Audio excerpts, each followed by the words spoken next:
Pemirsa, wacana mengusung hak angket DPR untuk menyelidiki banyaknya temuan kecurangan di pemilu semakin mendekati kenyataan. Dua kubu, yakni kubu Anies dan Ganjar akan bersatu membongkar kecurangan, terutama yang terjadi sebelum pencoblosan. Lalu siapa saja objek yang akan diselidiki dan harus mempertanggungjawabkannya secara hukum? Kita akan membahasnya telah bersama kami di studio Metro TV, Jubir Timnas Amin fraksi PKS, Bapak Pipin Sopyan, dan pakar politik dari BRIN, Profesor Ikrar Nusa Bakti. Selamat malam, Prof. Ikrar. Selamat malam, Pak Pipin. Malam. Terima kasih telah hadir di studio Metro TV. Waalaikumsalam. Dan saya juga akan menyapa narasumber yang telah bergabung lewat sambungan Zoom. Ada politisi PD Perjuangan, Bang Roni Talapesi, dan Wakil Ketua Umum Partai Golkar, Pak Ahmad Doli Kurnia. Selamat malam, Bang Roni dan juga Pak Doli. Selamat malam. Oke. Selamat malam, Mbak Mega. Baik, pertanyaan pertama saya akan ke Pak Pipin terlebih dahulu. Pak Pipin, Koalisi Perubahan ini kan bersikapnya lebih maju ya, sudah menyatakan siap mendukung bergulirnya usulan hak angket. Apa sekarang yang ditunggu?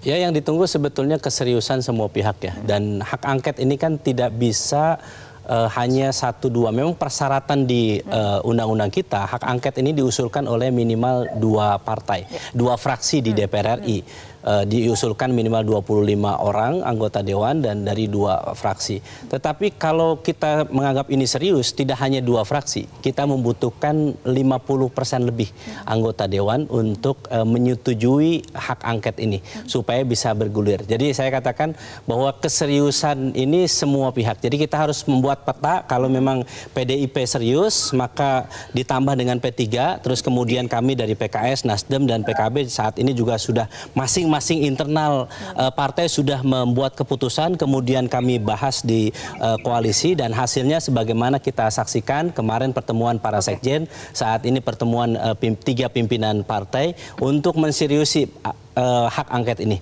Jadi bagi kami keseriusan dari PDIP yang kemudian Pak Ganjar yang kemudian mengusulkan hak angket betul, ini inisiasi. Tetapi memang saat ini juga sudah mulai ada komunikasi dari pihak PDIP ya, dari sekjen. Nanti ke depan saya kira pertemuan ini akan intens ya. Sekali lagi kita melihat bahwa kenapa sih hak angket ini perlu dibahas secara serius begitu, karena kita ada tiga potensi yang kita lihat. Dugaan kecurangan itu satu adalah politisasi hukum yang kita sudah nampak sejak awal adalah bagaimana keputusan MK yang waktu itu kemudian akhirnya memberhentikan paman Gibran, kemudian keputusan DKPP yang memberikan teguran keras kepada KPU. Dan disitulah sebetulnya teguran keras ini berimplikasi kepada legalitas seorang cawapres. Dan kemudian yang kedua adalah politisasi bansos yang begitu besar menjelang pemilihan. Jadi kalau misalnya 496 triliun dan itu digelontorkan menjelang pemilu, itu yang tidak biasa dan berarti ada intervensi negara di situ. Yang ketiga adalah politisasi aparat negara yang digunakan oleh para oknum ini untuk mendukung salah satu calon. Sebelum kita membahas lebih mendalam mengenai objek yang dibidik untuk hak angket ini, kita akan kembali membahas mengenai keseriusan dari partai politik untuk menggulirkan hak angket. Bang Roni, ini nasib hak angket kecurangan pemilu di DPR salah satunya adalah menunggu sikap resmi PDIP nih sebagai inisiator. Tapi sebelum dijawab oleh Bang Roni, kita akan ikuti pernyataan dari Ketua Umum Partai Nasdem berikut ini terlebih dahulu. Tiga sekjen mengatakan bahwa proses untuk menyetujui hak angket ini masih menunggu PDIP menggulirkan dulu di DPR. Kenapa itu harus menunggu PDIP sementara tiga partai koalisi perubahan ini lebih besar daripada PDIP? Barangkali ini tiga semuanya masih sayang sama PDIP ya. Nggak ada jarak kali. Kalau mesti menunggu pasti itu.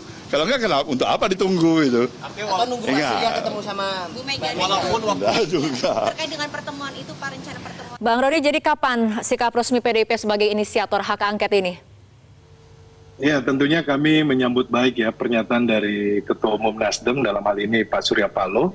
Dalam hal ini juga dari pengusung 01 yang menyampaikan bahwa komunikasi sedang dijalankan, dari kami juga pun sedang membangun komunikasi secara politik dan intens kepada teman-teman 01. Karena memang suasana kebatinannya sama, kami melihat bahwa ada dugaan kecurangan dan juga yang tadi disampaikan oleh Kang Pipin dari awal bahwa ya, proses yang kita melihat dari MK, kemudian ada politisi bansos, kemudian ada politisasi hukum, tentunya ini menjadi tanggung jawab untuk kita semuanya ya.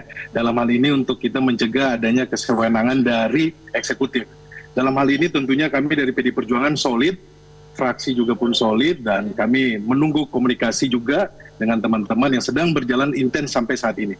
Dalam waktu kapan ini kemudian komunikasi intens dilakukan dan kemudian putusan ataupun sikap resminya akan dinyatakan?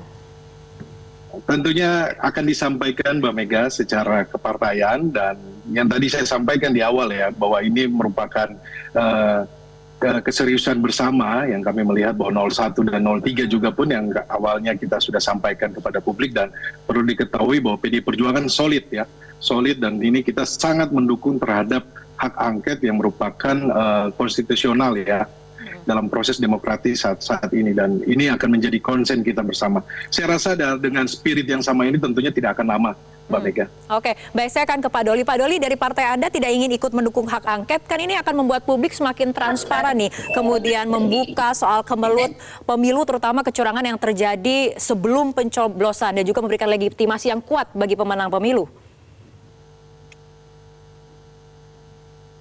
Ya, menurut kami nggak perlu ya, karena kita melihat bahwa proses pemilu ini kan semuanya juga sudah diatur mekanismenya ya.